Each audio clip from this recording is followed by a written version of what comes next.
اللہ تعالیٰ نے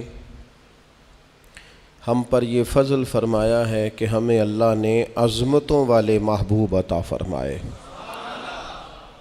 نبی پاک صلی اللہ تعالیٰ علیہ وسلم کا علم بھی بڑا عظیم ہے، حضور کے معجزات بھی بڑے عظیم ہیں، کمالات بھی بڑے عظیم ہیں، فضائل، شمائل، خصائل۔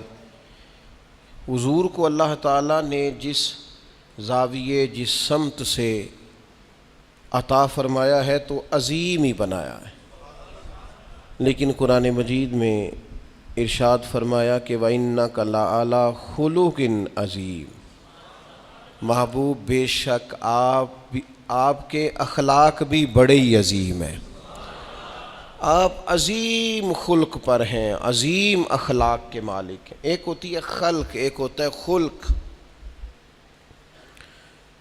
خلق کہتے ہیں انسان کی ظاہری تخلیق کو، اس کی ظاہری خد و خال کو، صورت کو، اور خلق کہتے ہیں اس کے باطنی اوصاف کو، اس کی سوچ کو، اس کی نرم دلی کو، اس کے اچھے جذبات کو، اس کے خلوص کو، اس کی عاجزی کو، اس کی محبت کو، اس کے للہیت کو، اس کے باطن کے اندر جو لوگوں کے لیے اچھے جذبات ہوتے ہیں، اس کو خلق کہتے ہیں۔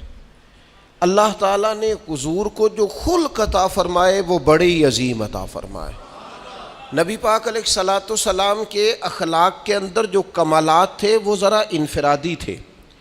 ہمارا آج جو سب سے بڑا مسئلہ ہے وہ نہ اقتصادی ہے نہ معاشرتی ہے، ہمارا سب سے بڑا مسئلہ اخلاقی مسئلہ ہے۔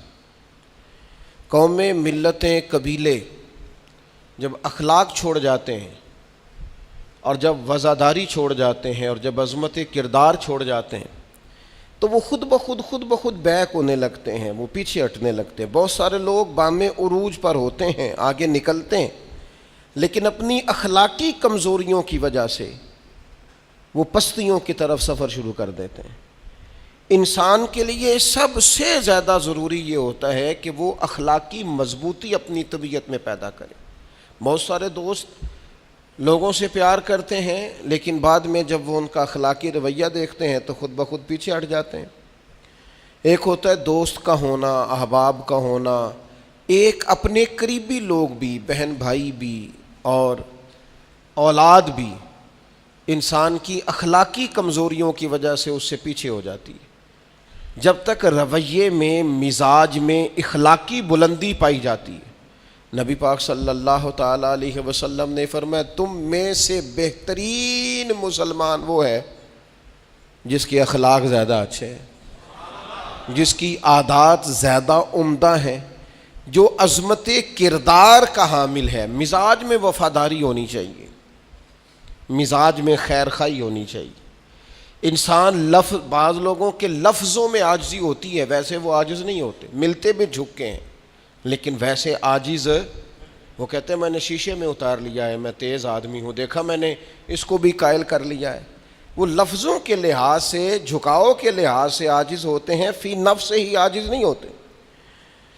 کچھ لوگ جملے کے لحاظ سے، اٹھنے بیٹھنے کے لحاظ سے، آؤ بھگت کے لحاظ سے خدمت گزار ہوتے ہیں، ویسے وہ خدمت گزار نہیں ہوتے۔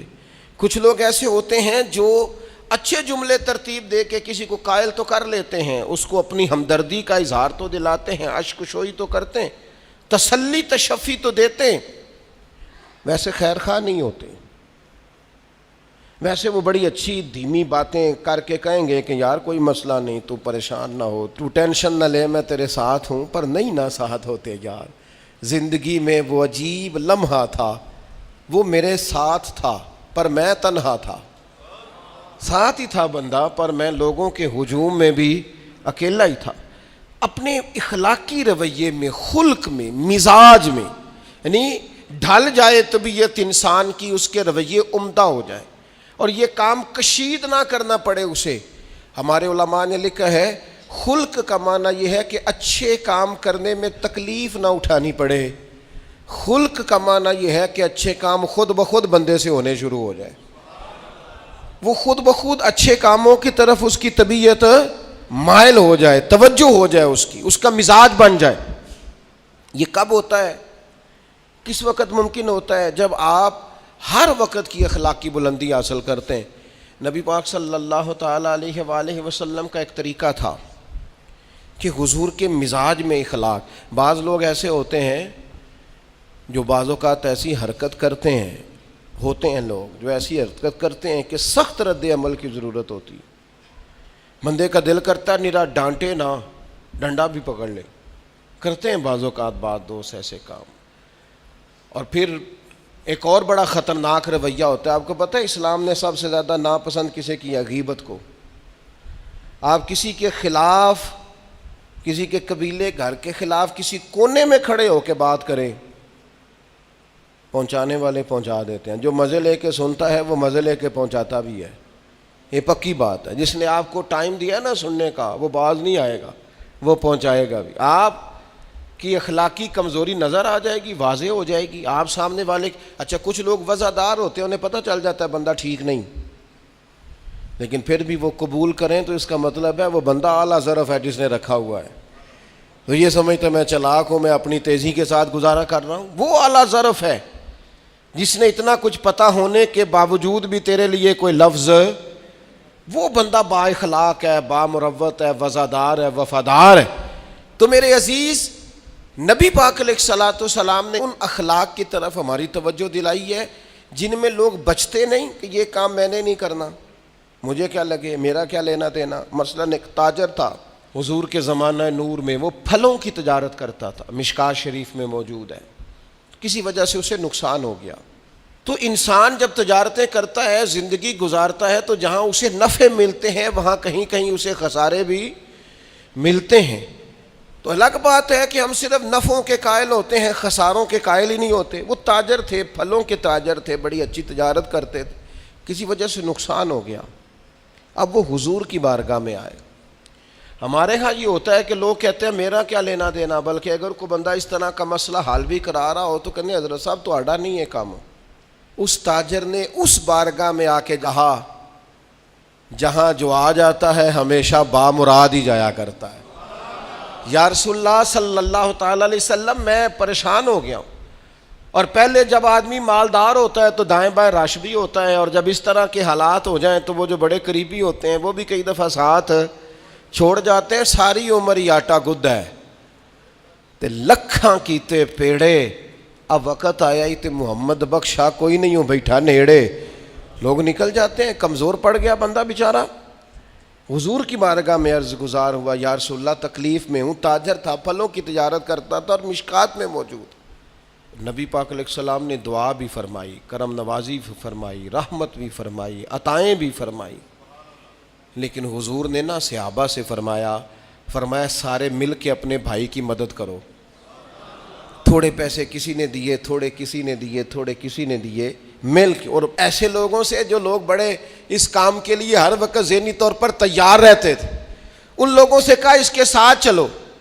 لیکن اس کا قرضہ ابھی بھی جتنا چڑھ گیا تھا اتنے پیسے جمع نہیں ہوئے تھے. اللہ کرے میں آپ کو سمجھاؤں، یہ بھی اخلاقی بلندی والا کام ہے کہ کسی شخص کی کمزوری میں اسے اٹھانا، گرتے ہوئے کو سنبھالنا، پھسلنے والے کو سہارا دینا، بکھرنے والے کو بکھرنے سے بچا لینا، ٹوٹنے والے کو ٹوٹنے سے بچا لینا، پریشان ہو جانے والے کو سمیٹ لینا. اللہ کے پیارے رسول صلی اللہ تعالی علیہ وسلم نے فرمایا اپنے بھائی کی مدد کرو. لوگوں نے مدد کی، لیکن اس حد تک اس کے پاس پیسے نہ ہوئے جتنا اس کا قرضہ تھا. اب حضور نے ان لوگوں کو بلایا جن کے اس نے پیسے دینے تھے، اور پیسے دینے والوں سے کہا کہ اس کے پاس اتنے ہیں، اتنے لے لو، اور چلو تم بھی کچھ نیکی کرو، کچھ لے لو کچھ چھوڑ دو. یہ کون کرا رہا ہے؟ رحمت للعالمین نبی. اور ہمارا جب کوئی بندہ اس طرح الجھ جاتا ہے پھر تو وہ ساڑا لگتا ہی کچھ نہیں نا. اتنے دنوں تک نہ رشتہ داری ہوتی ہے، نہ دوستی ہوتی ہے، نہ تعلق. وہ تیری آنکھ ہو یا سنگ ملامت کی چبھن، کون پہنچا ہے میرے درد کی گہرائی تک. دور شہرت میں تو یاروں نے کیا یاد بہت، پر ساتھ آیا نہ کوئی کوچے رسوائی تک. جب حالات خراب ہوتے ہیں تو سب سے پہلا کام یہ ہوتا ہے میرا تعلق کوئی نہیں. اور جب ٹھیک ہوتے ہیں تو پھر بڑی لمبی رشتہ داری نکلتی ہے، اوہ ہو کہتے ہیں وہ بڑی دور کے میرے قریبی تعلقات ہیں، وہ بڑا دور کا رشتہ ہے، میرا بڑا قریبی لین دین ہے. تو بڑی عمدگی سے لوگ بڑی دور شہرت میں تو یاروں نے کیا یاد بہت، پر ساتھ آیا نہ کوئی کوچائے رسوائی تک. جو عرض کرنے جا رہا ہوں اس پر آپ نے زیادہ غور کرنی ہے کہ اگر کوئی آدمی گر رہا ہو تو گرتی دیوار کو دھکا نہیں دینا، اسے سنبھالنا ہے. اس شخص کو وہ یار حالات ہو جاتے ہیں اوپر نیچے، انسان کمزور پڑ جاتے ہیں. راہ چلتے چلتے کئی دفعہ گاڑی کا صرف پیٹرول ہی ختم نہیں ہوتا، جو مفت میں پانی ملتا ہے کئی جگہوں پہ وہ بھی ختم ہو جاتا ہے، اور قریب قریب اس کی بھی کوئی شناخت نہیں ہوتی. کئی دفعہ صرف اور صرف پیٹرول کا مسئلہ ہی نہیں ہوتا، وہ جو 20 روپے میں ہوا ٹائر میں بھری جاتی ہے کئی جگہوں پہ وہ بھی نہیں ملتی. تو تسلی کے لیے اخلاقی رویہ یہ ہونا چاہیے کہ اگر کوئی بندہ کہیں کمزور پڑ رہا ہے، گر رہا ہے، تو اس کی اس کمزوری پر اسے تھاما جائے، اس کی حوصلہ افزائی کی جائے، تسلی دی جائے. لیکن ہمارا یہ ماحول نہیں ہوتا. میں اکثر کہتا ہوں دوستوں سے کہ جو آدمی اپنے گھر کی تیسری منزل شروع کرتا ہے نا، تیسرا لینٹر ڈالتا ہے، اسے سارے جا کے بھائیا کو کم ہو جاتے دسی بھائی ہونے کیوں دسنا ہے، مالدار آدمی ہے تیسرا لینٹر ڈال رہا ہے. لیکن وہ بیچارہ غریب آدمی جو بالے ڈال رہا ہے اور لکڑی کی چھت ڈال رہا ہے، وہ اگر کسی سے جا کے کہتا ہے نا تھوڑی امداد کرا دے میرا کام رک گیا، تو کہتے ہیں آپ نے پہلے بتانا تھا، اب تو نہیں نا، مطلب وہ تو بڑی پرانی بات تھی، وہ تو میں نے بانٹ دیا، رمضان میں بڑا کر دیا، فلانی جگہ بڑا. یہ لہجہ درست، یہ اخلاقی رویہ نہیں. درد دل اور چیز کا نام ہے، خیر خائی اور چیز کا نام ہے. وہ کسی نے کہا تھا کہ پلا کر گرانا تو سب کو آتا ہے، مزہ تو تب ہے کہ گرتوں کو تھام لے ساکی. کوئی گر رہا ہو اس کا بازو پکڑنا، اس میں مزہ ہے، اس میں لطافت ہے، اس میں حسن ہے. اور ایک دوسرا اخلاقی رویہ جس کی بہت زیادہ ضرورت ہے، جو ہمارے زیادہ ساتھ ہوتے ہیں نا، غلطیاں بھی انہوں نے ہی کرنی ہوتی ہیں. جو آپ کے ساتھ نہیں انہیں آپ کو معاف بھی نہیں کرنا پڑتا. معاف کسے کرنا پڑتا ہے؟ جو اپنے معاف کسے کرنا پڑتا ہے؟ اپنے خادم کو. اگر آپ آفیسر ہیں تو اپنے ملازم کو. معاف کسے کرنا پڑتا ہے؟ اپنے بہن بھائیوں کو، رشتہ داروں کو، اہل خانہ کو. معاف کسے کرنا پڑتا ہے؟ اپنے شاگردوں کو، ارادت مندوں کو، دوست احباب کو. اپنوں کو معاف کرنا ہوتا ہے. کسی کے ساتھ آپ کا کئی دفعہ دوست آ جاتے ہیں، میں عمرے پہ جا رہا ہوں، کوئی غلطی ہوئی تو معاف کر دینا، تو میں کہتا ہوں مجھ سے آپ کیا معافی مانگیں گے، آپ ادب سے مل کے چلے جاتے ہیں. جن کے ساتھ آپ کا اٹھنا بیٹھنا ہے ان سے معافی مانگیں.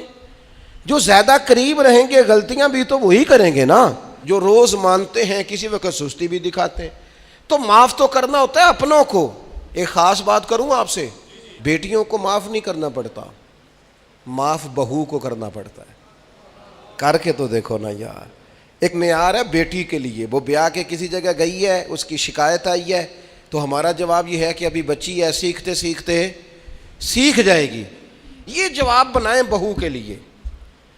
اگر وہ غلطی کرے، اس کی ساس شکایت کرے، اس کا خاوند شکایت کرے، تو یہ بہو کے لیے بولیں کہ ابھی بچی ہے، سیکھتے سیکھتے. یہ بہو کے لیے بات کریں کہ بچی ہے، سیکھتے سیکھتے. یہ بہو کے لیے ضرورت ہے اس کی. بیٹی کے لیے تو اس کی ضرورت، بیٹی غلطی کرے تو اس کے وکیل بن جاتے ہیں. ساری زندگی ساس سسر اپنی بیٹی کے وکیل رہتے ہیں اور اپنی بہو کے جج بنے رہتے ہیں. اس کے لیے فیصلے سناتے ہو، اس کی وکالت کرتے ہو. یہ بیٹی نہیں کسی کی، اس کے جج بن گئے ہو، اس کے حق میں فیصلوں کا اعلان ہے، اس کے لیے وکالتوں کا اعلان ہے. چھ معنی دارت. مسلمان کا یہ اخلاقی رویہ نہیں ہوتا. نبی پاک علیہ الصلوۃ والسلام نے ہمیں سبق دیا ہے، جو قریب رہنے والے ہیں انہیں ہی تو معاف کرنا ہے، دوسرے کو تو معاف کرنا ہی نہیں پڑتا. اپنوں کو ہی تو معافی کی ضرورت ہوتی ہے، چونکہ اپنوں نے ساتھ رہنا ہے. حضرت انس بن مالک رضی اللہ تعالیٰ عنہ یہ بڑے خوش نصیب خوش بخت انسان ہیں. کہتے میری اماں خود مجھے حضور کی بارگاہ میں چھوڑ گئی تھی کہ یا رسول اللہ یہ آپ کی خدمت کرے گا. کہتے میں نے 10 سال حضور کی نوکری کی ہے، نبی پاک نے کبھی اوف بھی نہیں کہا. بلکہ بخاری مسلم میں ایک انوکھی بات موجود ہے. فرماتے ہیں مجھے ایک دن حضور نے فرمایا جا یہ کام کر کے آ. کہتے میرے دل میں یہی تھا کہ فوراً جاؤں گا. اسی طرح لفظ موجود ہے, میرے دل میں تھا جاؤں گا کر کے آؤں گا. حضور نے فرمایا کر کے آ. دل میں پکا ارادہ تھا جاؤں گا, لیکن اپنی زبان سے میں نے کہا حضور میں نے کوئی نہیں جانا. یہ کیوں بات کی؟ یہ ذرا لاڈ کے ساتھ کی, یہ ذرا ناز کے ساتھ کی, یہ ذرا نا محبت کے ساتھ کی. یہ ذرا حضور جو پیار کرتے تھے نا, اس پیار کو سامنے. حضور میں نے نہیں جانا. تو کہتے ہیں حضور تھپکی دے کے, یہ غلام سے بات ہو رہی. حضور فرمانے لگے چل نہ تجھے کہا ہے نہ جا کر کے آ. کہتے میں چلا گیا, اسی ارادے سے گیا تھا جاؤں گا, لیکن رستے میں جب میں گیا تو بچے کھیل رہے تھے, میں نے بھی کھیلنا شروع کر دیا. کھیل رہا ہوں دیر ہو گئی. حضور نے بھیجا تھا کسی کام. اب جب زیادہ دیر ہوئی تو کریم گھر سے نکلے, اور جب حضور نے مجھے دور سے دیکھا اور مجھے کریم کے آنے کا پتہ چلا تو اب میں ڈرا. اب میرا انداز بڑا جدا گانا ہو گیا چونکہ حضور نے بھیجا تھا. یہ تو خادم کی بات ہے نا. اے سچی گل دسیا جی اپنا منڈا بھی کدے نہ جائے تے تینوں میں کلیا سی, تو گیا کیوں نہیں؟ ناراض نہیں ہونا آپ نے, لیکن چلو بچہ ہے, کسی وقت دیر سویر بھی ہو ہی جاتی ہے, کیوں اتنی سختی کرتے ہیں؟ حضرت انس بن مالک کہتے ہیں جب حضور کو آتے دیکھا تو میں پوری طرح ڈر گیا, لیکن قریب محبوب جب میرے قریب آئے اور مجھے ڈرا ہوا دیکھا نا, تو پھر رحمت للعالمین محبوب کی رحمت کا بادل چھایا. اور جب حضور مجھے دیکھ کے ہنسے نا, بس وہ ہنس گئے اور میرا کام بن گیا. بس کریم تھوڑی دیر ہوئی, ایک آیا کالیاں زلفاں والا, ایویں دو کڑیاں میرے من وچ رکیا تے کر گیا نور اجالا. بات بن گئی, بات طبیعت ٹھنڈی ہو گئی. تو حضور فرمانے لگے میں نے کہا تھا جاؤ, گئے نہیں. اب جب حضور مسکرا گئے تو بات ہی ختم ہو گئی. یا رسول اللہ صلی اللہ علیہ وسلم جانے لگا ہوں. تو حضور نے پھر شروع سے بات شروع کر دی, حضور جانے لگا ہوں. فرمایا جا دوڑ کے آ, پھر جو کہا تھا وہ کر کے آ. لیکن وہ بیچ میں جو دیر ہوئی تھی, وہ جو لیٹ ہوئی تھی, اور جو میں کہہ کے آیا تھا میں نے نہیں جانا, حضور نے اس بات پر مجھ سے کوئی سختی نہیں کی. میرے عزیز, اپنوں نے تو غلطی کرنی ہے, معاف کس کو کرنا ہے؟ اپنوں کو. لیکن ہم نے باہر ساری دنیا کو معاف کر دیا ہے, اپنوں کو ہم معاف کرنے کو تیار نہیں. اپنوں کو معاف کرنا ہے, اپنوں سے درگزر. اور پھر آپ اگر کوئی دینی تعارف رکھتے ہیں, آپ نمازی ہیں, آپ حاجی صاحب ہیں, آپ بزرگ ہیں, آپ شیخ ہیں, تو پھر تو آپ کے اخلاق میں اور زیادہ وسعت ہونی چاہیے. جیسے جیسے بندے کی عمریں بڑھتے جائیں نا, ویسے ویسے اسے میٹھا ہونا چاہیے, کڑوا نہیں ہونا چاہیے. جیسے جیسے اس کی تسبیح بڑھتی جائے ویسے ویسے اس کا لہجہ بھی وسیع ہونا چاہیے. اس کے مزاج کے اندر دینی اگر آپ تعارف رکھتے ہیں تو پھر تو آپ کو, میں آپ سے عرض کروں, میں کئی دفعہ دوستوں سے شکوہ کرتا ہوں, میں کہتا ہوں یار ہم تو جو کہنا چاہتے ہیں وہ بھی نہیں کہہ سکتے. ہم تو سونا چاہتے ہیں, ڈھب سے سو نہیں سکتے, ڈھونڈتے پھرتے ہیں جگہ ملے کوئی آرام کرنے کو. کیوں؟ اس لیے کہ دینی تعارف رکھتے ہیں. آپ نے وہ دعویٰ ہی نہیں کرنا تھا, یہاں تے چٹی چادر لا دے نا کڑیے تے پین فقیراں دی لوئی, چٹی چادر تے پھر داغ لگیندا ہی, تے لوئی نو داغ نہ کوئی. جب آپ کا دعویٰ ہے کہ ہم نے کام کرنا ہے اور بڑی اوپر والی سطح پہ کرنا ہے, تو پھر آپ آرام ڈھونڈتے پھریں, پھر آپ قرار ڈھونڈتے پھریں. تو یہ تو دو باتیں ہو گئی.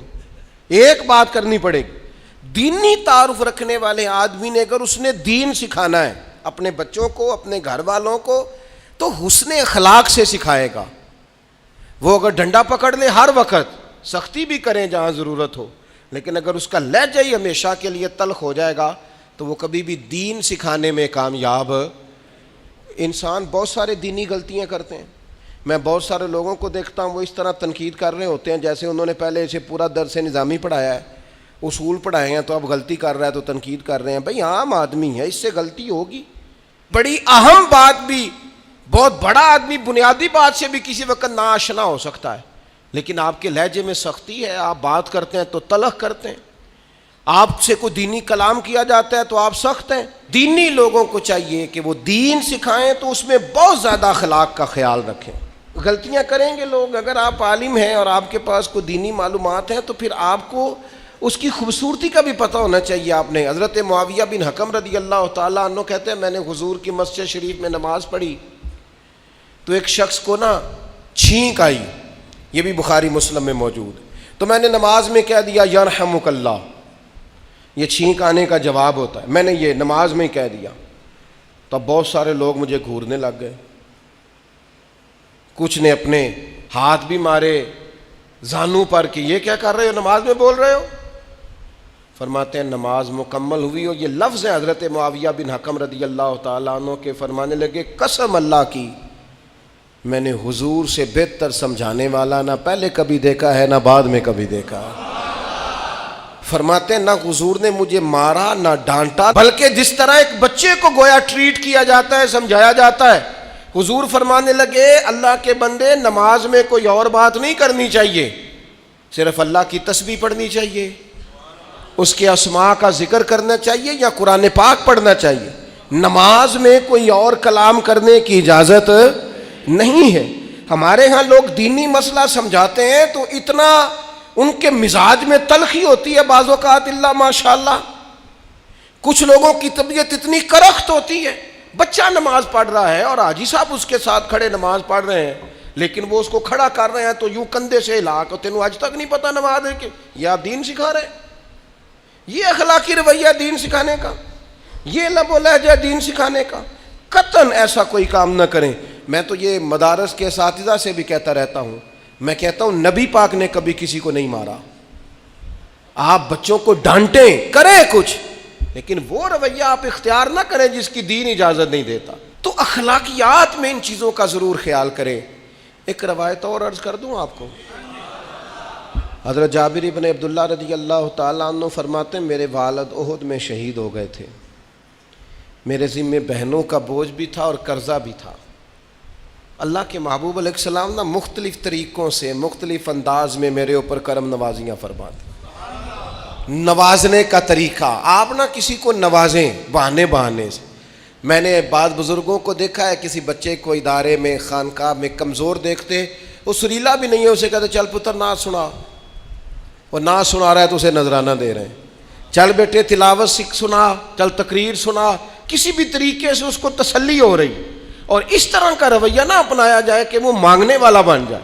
یہ اخلاقی بلندی ہوتی ہے آپ کی کہ آپ کسی شخص کو بہانوں سے نوازیں. اس طرح کا ماحول نہ بنائیں کہ آپ اسے کہیں کہ چونکہ تو کمزور ہے, غریب ہے, فقیر ہے, لہذا تجھے دے رہا ہوں.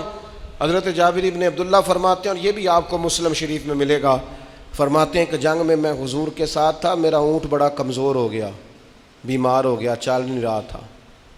حضور میرے قریب آئے اور پیچھے آ کے فرمانے لگے اسے بھگاتا کیوں نہیں. میں نے کہا حضور بیمار ہے کیسے بھگاؤں. تو نبی پاک نے نا اونٹ کو ایک درہ لگایا اور گویا پیغمبر اعظم نے حکم دیا, نبی رحمت نے, نبی اکرم نے حکم دیا, فرمایا اونٹ بھاگتا کیوں نہیں. وہ جو سب سے پیچھے تھا وہ سب سے آگے نکل گیا. واہ کیا جود و کرم ہے شہ بطحا تیرا, اور نہیں سنتا ہی نہیں مانگنے والا تیرا. سرکار نے حکم دیا, وہ اونٹ سب سے آگے نکل گیا. اب حضور گھوڑا دوڑا کے آگے آئے اور فرمانے لگے جابر یہ اونٹ میرے ہاتھ بیچ نہیں دیتا. وہ بیمار تھا, حضور کے حکم سے بھاگا ہے, فرمایا بیچ نہیں دیتا. کہا نہیں یا رسول اللہ ویسے ہی رکھ لیں. فرمایا نہیں میں پیسے دوں گا. یا رسول اللہ آپ کا یہ ہے. فرمایا نہیں آپ قیمت بتائیں. حضور ٹھیک ہے اتنے کا اونٹ ہے, میں مدینہ طیبہ جا کے آپ کی خدمت میں پیش کر دوں گا. حضرت جابر ابن عبداللہ فرماتے ہیں حضور نے مجھ سے اونٹ خریدا. مدینہ طیبہ پہنچ کر نبی پاک صلی اللہ تعالی علیہ وسلم نے سیدنا بلال حبشی سے فرمایا جابر کو اونٹ کی قیمت بھی دے دو اور کچھ پیسے زیادہ بھی دے دو. فرماتے ہیں مجھے اونٹ کی قیمت بھی مل گئی, کچھ پیسے زیادہ بھی مل گئے, اور جب میں حضور کی بارگاہ میں حاضر ہوا اونٹ پیش کر کے اور قیمت لے کے جانے لگا تو حضور فرمانے لگے جابر جانا نہیں, قیمت بھی تیری ہے اونٹ بھی تیرا ہے. نبی پاک نے وہ اونٹ بھی تحفے میں مجھے واپس دے دیا. یہ اخلاقی رویے کی بلندی کہ کسی شخص کی غربت میں اسے نوازنا, لیکن اس طرح کا نوازنا کہ اسے محسوس نہ ہو کہ مجھے امداد دی جا رہی ہے. تو اپنے ان چند ایک اخلاقی رویوں پر ضرور توجہ کریں۔